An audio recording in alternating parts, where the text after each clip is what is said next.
Howdy partner, welcome to the Cinema Corral, where I review older movies that are still in theaters. This series isn't going to be a frequent thing, it's more just my way of getting reviews out for movies, so if I'm busy a weekend or if there's too many movies and not enough time, I can just round them up in one quick easy video and then just get my thoughts on them out there. So this video is the continuation of this past weekend's 10 movie marathon that I had. So this video we're going to be talking about Serenity, Glass, Second Act, and On the Basis of Sex. These are going to be spoiler free, so if you plan on watching these movies, you don't have to worry about skipping to any specific times. Just go ahead and watch right through. This is the best unintentional comedy I've seen in years. It's just, what is this movie? I saw this movie in a kind of empty theater. The way that my theater works is we have a balcony level and it's like $10 more and you get love seats and you get popcorn and valet and all that. So I went to go sit upstairs to get the free popcorn and I was the only one up there, but there were people on the first floor and I don't know if they heard me laughing, but this thing is hilariously bad. And the weird thing is that it's got a great cast and it's shot relatively decently. I mean, it's got Matthew McConaughey and Anne Hathaway and Diane Lane. So, you know, it's got all these good elements, and the story itself, the concept for the film, isn't necessarily a bad one under the right direction. It probably could have been something fantastic. I think McConaughey directed this one, but the script it needed another pass or two, and a friend of mine was like, yeah, this film feels like they had a general outline, and then they never bothered to go in and fill in all the rest of the story beats, so you get ridiculous lines. It's just weird. It has a bare bones plot. I can't explain this movie without really spoiling it. When you see it, you're going to laugh at the reveal because it's just so ludicrous. And like I said, it's not a bad concept. It's really not a bad concept. It's just poorly handled, and it's a shame because this looked like it might have been a really good movie. I can't say that I'm disappointed because I ended up having a good time at the movie anyway. It's a high concept film, but it's just poorly done. There's not really that much left to say on this one. Glass, the sequel to Unbreakable and Split. I'll be the first to admit I have not seen Unbreakable or Split, and I really should. I hear James McAvoy is fantastic in Split, and based on his performance in Glass, I absolutely believe all the praise that he got for that movie. The cast is pretty good in this film. I don't hate this film. It's just I don't feel like it's very good. It's slow, and it could have used another pass or two on the screenplay.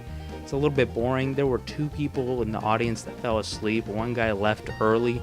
Nobody acts like a rational person in this film, so you constantly see characters making really dumb decisions, especially the people that are kind of like the support network, I guess, for the main characters, Bruce Willis, James McAvoy, and Samuel L. Jackson. And they're all just doing stupid stuff that no person would logically do. There's not one, but two Shyamalan twists in this thing, and they're both equally dumb. I do have to commend Shyamalan though. From what I understand, he financed the film himself, and I gotta respect a director who's willing to at least take a risk and put his own money into the project. That takes a lot of guts, so I can't bash Shyamalan. I don't think he made a very good movie, but I commend him for at least trying something and trying to deliver something that he felt was on par with the previous two installments in this trilogy. On a more production level note, the opening credits were pretty distracting. It would do this glass fragmenting kind of effect, and it would just kind of take up the entire frame while there was footage on screen. Again, it's not a bad movie, I just feel like it could have used a little bit more polishing.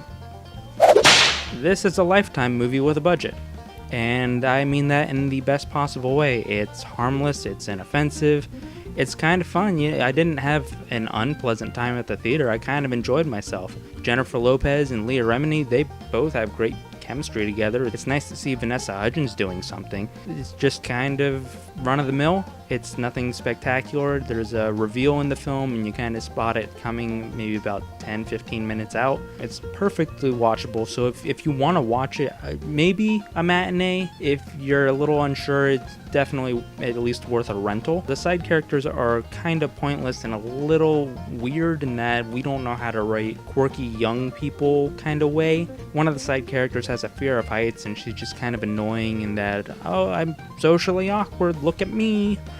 It's perfectly fine as a movie, perfectly fine to watch. This may not be the strongest film, but it is definitely inspiring and definitely moving. The last bit with Ruth Ginsburg arguing in the court about sex discrimination is really interesting, and you feel the tension, and there's a lot of show don't tell going on in that scene, and I really appreciate it.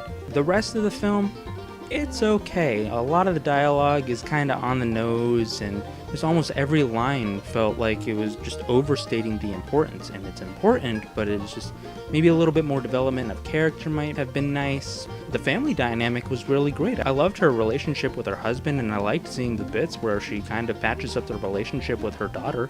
They don't really delve into anything with the son, and I get it, the kid's maybe like 5 or 6 around the time that this court case is happening, but maybe at least include him a little bit, show, Ruth being a mom to a son and trying to teach him, hey, treat women the same as you would treat a man.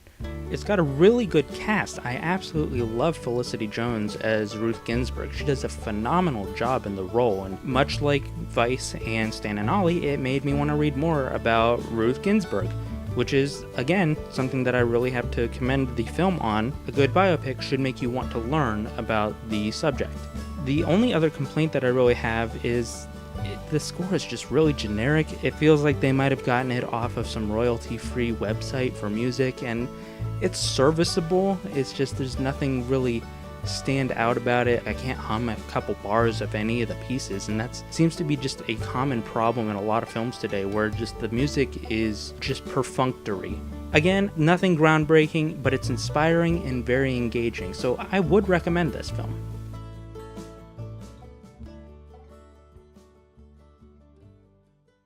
Hey guys, thanks for watching another episode of Cinema Corral. I hope you enjoyed it. I really enjoyed going to the theater. It was like going to Disneyland for me, except Mickey wasn't there and I didn't have to pay to get in. Like I said at the beginning, this is not going to be a common video series. This is going to be something that I do whenever I miss several releases, or if I'm just behind on something. I know in April I'm going up to Disney for a weekend, so I'll probably have to do one of these the following weekend to kind of catch up on what I might have missed on that weekend. But in any case, I want to thank you again for clicking this video, for checking out my channel, for checking out my content.